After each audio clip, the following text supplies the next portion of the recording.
one of the important skills, which is scale.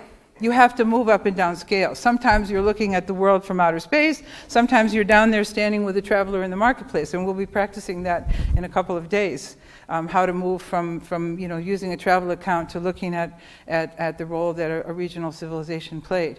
And so for students to move up and down scales and do it often in the course is something that really enriches their ability to think flexibly as well, apart from it being one of the Common Core standards. So why is it important? This is what gets me up in the morning. It helps make sense of globalization. It demonstrates our expanding knowledge of the past. Again, lifelong learners can find places to put things. And it shows links, especially from national history to the rest of the world. And one of the impacts of change is now the globalizing of teaching national history. So teaching, America in the world rather than America as a world. And as I talk to Muslim schools and say, don't teach Islam as a world, teach Islam in the world. And then the last one, the most important, this is from Patrick Manning, who's one of the leading scholars in world history. It's sustained citizenship here and in the world as a whole. So that is the second frame, which hopefully leaves me enough time for the third frame, which will introduce some of the things which we will be exposing you to in terms of teaching materials in the coming days.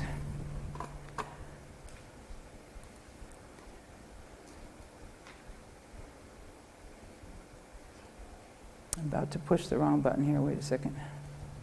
There we go.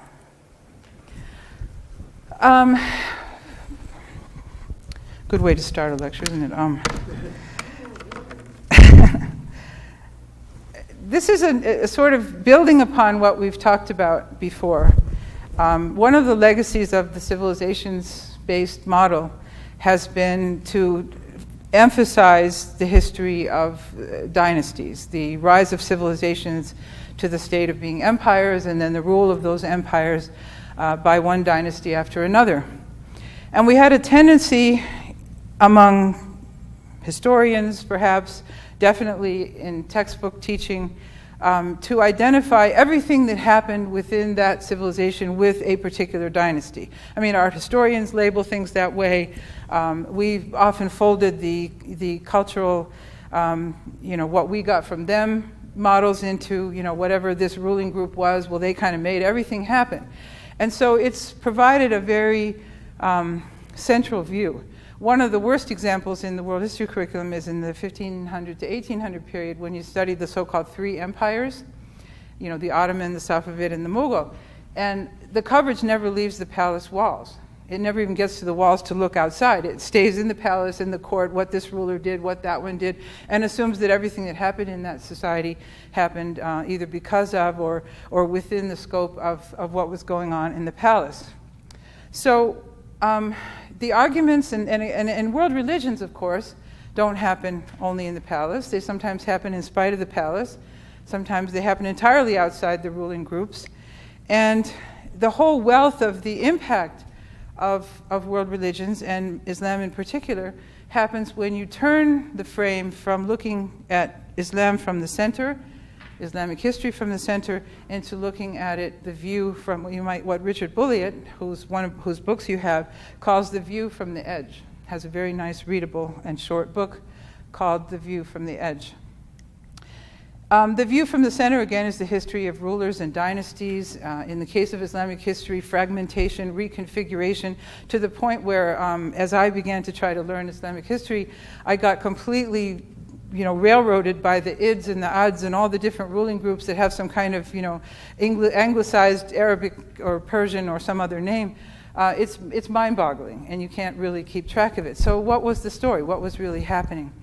Again, it makes it seem like palaces patronized everything that happened and spread Islam and were theocracies and on and on and on. And it particularly confuses arts and culture with political history, and it also confuses civilization with empire. One of the criteria for, only civilizations need apply in the old model is that, if you didn't have an empire and a great man, then you don't quite make the cut.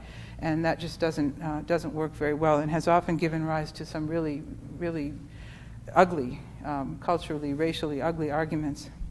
Another question would be, from looking at this point of view and critiquing it, is did an Islamic empire give rise to an Islamic civilization?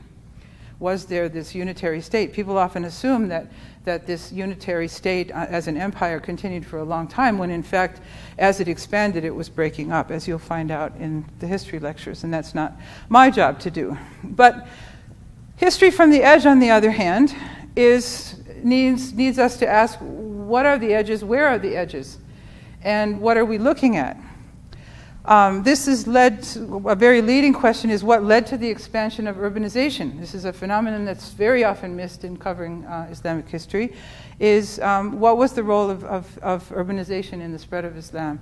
What was the role of the expansion of empires in contrast? And how did it relate to urban development as a whole in the world?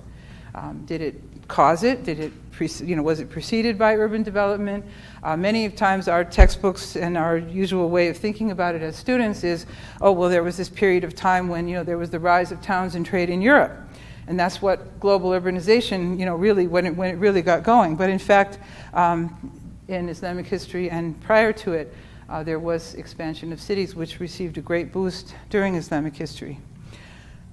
So another thing that is very often missed, that is important in the view from the edge, is the role. There's an assumption, and I won't be able to do the lecture I often do on the spread of Islam, but I'm directing you toward those materials. There is often an assumption that confuses the expansion of territory under Muslim rule in what was in fact an early empire, conflating that with the spread of Islam. So you might get a sentence in a textbook that says Islam expanded, full stop. So students would assume, well, now we have a map that shows all these territories that are now, Islamic. Well, they weren't Islamic at all. They wouldn't be Islamic. They wouldn't even approach Muslim majority status for as much as 1 or 2 or 3 or even 400 years. And some didn't achieve, in fact, majority status. So what's missed in looking from the center and looking at the blobs on the map is the dynamics of the process of the spread of Islam, its impacts, and the extremely important role that people played who were not yet Muslim in forming Islamic thought, in literature, in the role of their role in the spread of language, of trade, of science, of so many things. You talk about Islamic science later on, it's one of what we got from them things, but in fact it was a very dynamic process that involved peoples from multiple religions. And in fact the Arabs or the Muslims at the time, who were the same as Arabs in a very early period, were ruling as a tiny veneer on a hugely religiously diverse society. So we have to understand the role of urbanization and begin to look at the view from the edge. So there's a sequence of materials that I'll be presenting you with. I don't want to over-anticipate some of the other lectures, and I don't have time even if I did want to, or dare to for that matter. But looking at the edge begins with looking at the background of the Arabian Peninsula. What is the context in which Islam arose? Time was when people thought, oh, here this thing emerged out of the desert, and the Arabian Peninsula was this total backwater. Another one was the explanation of the 5 pillars, as though it's sort of the thing that determined everything, when in fact it was very influential, but it is the source of both unity and diversity in Muslim civilization. One quick reference here to a film that was done, Muhammad, Legacy of a Prophet, which was done by Unity Productions Foundation and had a companion project called the Islam Project. And you'll find those links under the section on basic information on Islam on my CMCU website. And you'll find some of those materials also in the folder on the Media Center desktop. Another really good question that gets at the edge is, why did Islam continue to develop as a civilization, as a society, as a culture, after the empire broke up?